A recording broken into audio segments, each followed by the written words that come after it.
اللہ رب العزت نے نبیوں کے بعد مخلوق میں انسانوں میں اگر سب سے زیادہ کسی کا مرتبہ بنایا ہے تو وہ اپنے محبوب کے صحابہ کا بنایا ہے۔ محبوب علیہ السلام کی خدمت میں جو رہنے والے غلام ہیں ان کا مقام نبیوں کے بعد سب سے اعلیٰ ہے۔ حضرت خواجہ حسن بصری رضی اللہ تعالیٰ عنہ آپ کا ایک پڑوسی تھا جس کا نام شمعون تھا۔ وہ آگ کی پوجا کرتا تھا، آگ کی عبادت کرتا تھا، آگ کو اپنا معبود مانتا تھا۔ حضرت خواجہ حسن بصری جانتے تھے کہ اللہ کا نافرمان ہے، اللہ کی بارگاہ کا انکاری ہے، اللہ رب العزت کو نہیں مانتا ہے، اس نے آگ کو اپنا معبود مان رکھا ہے اور آگ کی عبادت کرتا ہے۔ حضرت خواجہ حسن بصری رضی اللہ تعالیٰ عنہ آپ رات و دن اللہ رب العزت کا ذکر کیا کرتے تھے، تہجد میں اٹھا کرتے تھے، صرف اپنے رب کی رضا کے لیے ہی آپ کی پوری زندگی گزر رہی تھی۔ ایک دن آپ کو پتہ چلتا ہے کہ شمعون نام کا جو آتش پرست ہے آج وہ بیمار ہو گیا اور مرنے کے قریب ہے۔ حضرت خواجہ حسن بصری رضی اللہ تعالیٰ عنہ اس کی بیمار پرسی کے لیے جاتے ہیں، آپ اس کے گھر تشریف لے جاتے ہیں۔ یہ اللہ والوں کی شان ہے، اللہ والے جہاں قدم رکھ دیتے ہیں وہاں روشنی آ جاتی ہے۔ اللہ رب العزت کے محبوب بندے جسے اپنا لیتے ہیں تو اللہ پاک بھی اس بندے کو اپنا لیتا ہے۔ حضرت خواجہ حسن بصری اس کے گھر میں گئے، آپ نے ارشاد فرمایا تو نے پوری زندگی آگ کی عبادت کی ہے، اس آگ نے تجھے کیا فائدہ دیا ہے؟ تو اس نے کہا 70 سال تک میں نے اس کی عبادت کی ہے، اسے پوجا ہے، مگر آج تک اس نے میرا کوئی فائدہ نہیں کیا ہے۔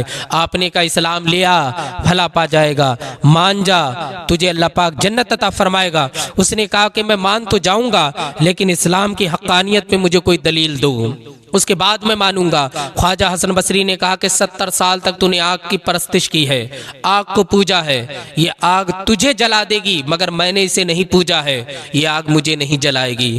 اس نے کہا اگر یہ ہو گیا تو میں ایمان لے آؤں گا اور تمہارے نبی کا کلمہ پڑھ لوں گا اور داخل اسلام ہو جاؤں گا۔ حضرت خواجہ حسن بصری نے آگ کے اندر اپنا ہاتھ ڈالا اور کافی دیر تک آپ آگ میں ہاتھ ڈالے رہے، جب باہر نکالا تو صحیح و سلامتی کے ساتھ آپ کا ہاتھ ہے، آپ کے ہاتھ پر آگ نے ذرہ برابر بھی اثر نہیں کیا۔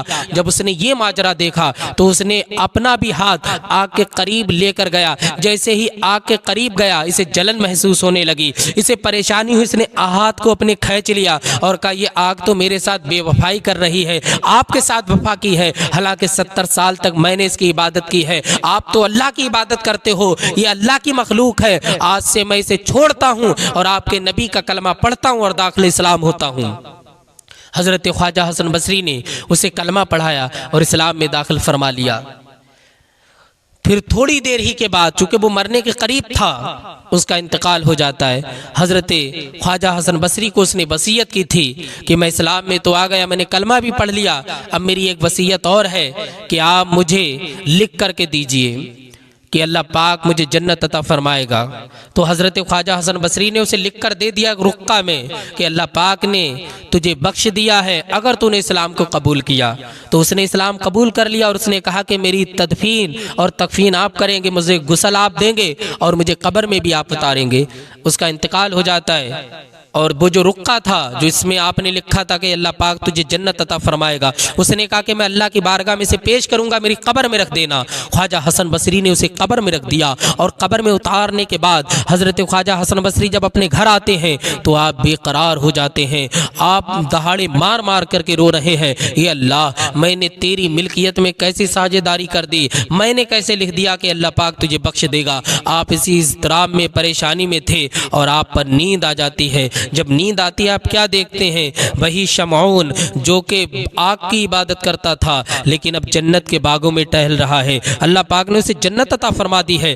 آپ نے پوچھا ہے شمعون یہ جنت کیسے ملی؟ تو اس نے کہا وہ جو رقعہ تم نے لکھ کر کے مجھے دیا تھا میں نے بارگاہ مولا میں پیش کیا، وہ رقعہ میرا قبول ہو گیا اور اللہ پاک نے مجھے جنت عطا فرما دی، میں جنتی ہو گیا، اب مجھے اس رقعے کی ضرورت نہیں ہے، یہ رقعہ آپ رکھ لیجئے چونکہ اللہ پاک نے مجھے جنت عطا فرما دی ہے۔ جب حضرت خواجہ حسن بصری بیدار ہوتے ہیں آپ کیا دیکھتے ہیں کہ آپ کے ہاتھ میں وہ رقعہ رکھا ہوا ہے، آپ بہت خوش ہوتے ہیں اور اللہ کا شکر ادا کرتے ہیں کہ اللہ رب العزت تو نے اس بات کو قبول فرمایا اور تو نے اسے جنت عطا فرمائی ہے۔ تو آپ دیکھیں جو اللہ والے ہوتے ہیں، اللہ والوں کی شان یہ ہوتی ہے کہ ان کی مجلس میں اور محفل میں اگر کوئی